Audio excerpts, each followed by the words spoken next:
Hey everybody, it's Jason Blaha here, and today I want to chat with you guys a little bit about something that doesn't always get brought up enough, and this is something a lot of people in their first few years in the gym, they really don't take on board, and that is the idea that the things that we suck at, the things that we're worst at, the things that we don't like, we need to assess why we don't like them. Is it because we're weak at them, right? And if it's because we're weak at them, then it means that we have a strength deficiency. And if we have a strength deficiency, what does that mean? That means we have a muscle deficiency. And people need to be very clear on that. I mean, a perfect example, I started doing more incline benching a while back, rotating it in and out here and there, because things like my upper chest weren't as developed, right? We know my arms are not as developed. And I'm a monster on the deadlift, right? You guys have seen me deadlift 635 with calibrated plates. I've done 605 without a belt in the last year. Right, last January, I did 605 beltless on a stiff bar. Pretty good at deadlifting for an old guy, you know. And given my choice, if it's like, oh, Jason, what would you want to do? It's like, man, I don't want to do nothing but deadlifts. But I also had some shoulder issues and couldn't do pull-ups, and now I've gotten to where I did 100 pull-ups in one workout a while back. Overhand grip pull-ups, fixed that, worked on incline, and I've been working on my arms. You'll see a bunch of curls in here. Incline has slowly been catching up over time. Upper chest is filling out, but my arms still kind of suck because I neglected a lot of curls. I did. Pursuing strength over physique. But here's the thing. That's a strength deficiency. And people can argue all they want that, well, biceps are just a show muscle. They don't matter. But that's not true, is it? That really isn't true. What if you got to just muscle a heavy weight up off the ground for any reason? Yeah, your biceps are involved. Come on. How about bench pressing? Biceps absolutely contribute to your bench press as a stabilizer. Also as a muscle you get a little squish out of the bottom on. Having weak biceps can limit your pull-ups, your chin-ups, your rows, which might, for many guys, interfere with their back development. Look, and I'm not saying that lighter one's always the case because it rarely is. Definitely not the case for me. I have a big back and don't have the best arms. But the point is, it's a deficiency in muscle. And I am not particularly strong at curls when I do them strict. I mean, relative to a lot of other stuff I can do, you know. When I do a strict full range of motion curl, you guys will see in this video me doing them full range of motion. Pretty strict, not doing power curls. I've done power curls with 185 pounds for work sets.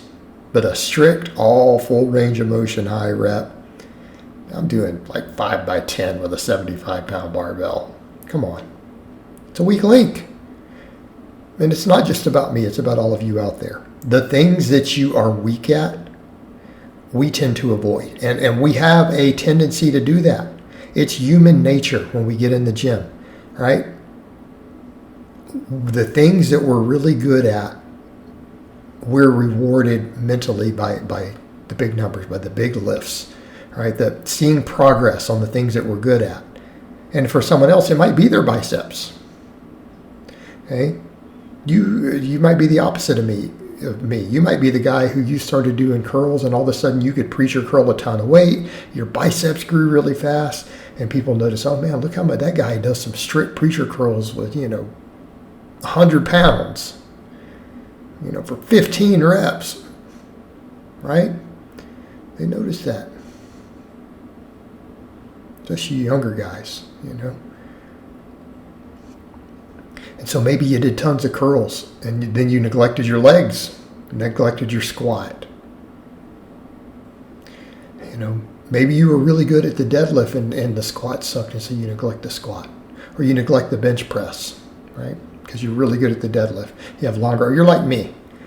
You guys have seen me bench 365 with a pause. Like a 2-count pause, but it took me a lot of work to build to that. For me, a 600 deadlift is easier to build than a 315 plus bench, just because of the way I'm built.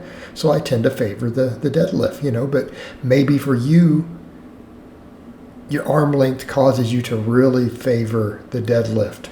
And because you suck at bench because you got long arms, you got to move the weight a longer distance, it's hard to find your ideal grip width, the rules don't seem to apply right, and you just like, I'll just give up on them. I'm not going to bench that hard. I'm just going to work on my deadlift, right? Or it could be reversed. You could be the guy with the short arms. You know, you're repping 3 plates on the bench with those short arms, and you can't even deadlift 500 pounds. Maybe you struggle with 405.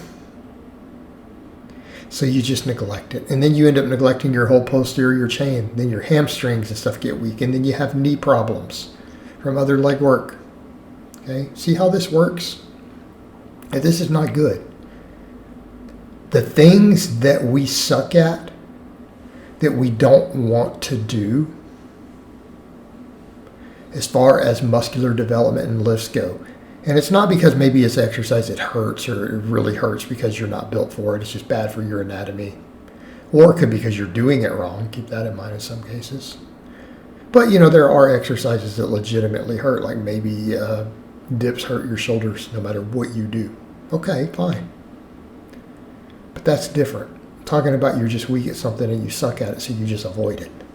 And then you end up with muscle imbalances. And when that happens, it's not good. We should be well-rounded, okay? We should be well-rounded, all right? We should all be strong. We should all be jacked. Should be at a healthy body fat. You know, we should have some conditioning. All right, that's just part of fitness, okay? Part of fitness. We should try to be well-rounded. You know, even the old guys like me, all right? We should still be well-rounded too. But if you're going to be well-rounded, you have to reassess what you're doing and step back and go, you know what, the things I suck at, I should do more. Man, I'm weak at curls, I have small biceps, I should probably do more curls. Oh, I suck at deadlifts and I have weak hamstrings and my knees hurt all the time. I don't want to do it. You need to train your hamstrings. You need to do more hamstring exercise. You need to do some good mornings or some hamstring curls or some more deadlifting, some deficit deadlifts. You need to build your hamstrings. Because otherwise, you're going to be imbalanced. And you're going to settle also for mediocrity. And we should be striving for excellence, right? We should be striving for excellence in everything that we do. If you're going to do something, you should take the time to do it right. Just put in the effort to do it right. Right? We should try to excel. And that includes our gym endeavors. And it doesn't matter if you're not competing in anything. People say, well, I train for me, but you train for you, then strive for excellence. Okay, don't settle for mediocrity. Get in and give it your best effort. And that means come in and take the stuff that you suck at and you need to change your mindset and say, you know what? I don't suck at it. I'm going to be good at it. I'm going to work on it. I'm going to fix it. I'm going to do better because I want to be the best version of myself. Okay, that's a good mindset and a good mentality to have, and that's what I advocate. Right? We should be focusing on being the best versions of ourselves. You know, strive for excellence. All right, guys, but that's really all I have to say on that today. I hope it's been informative, and I'll talk to you guys next time.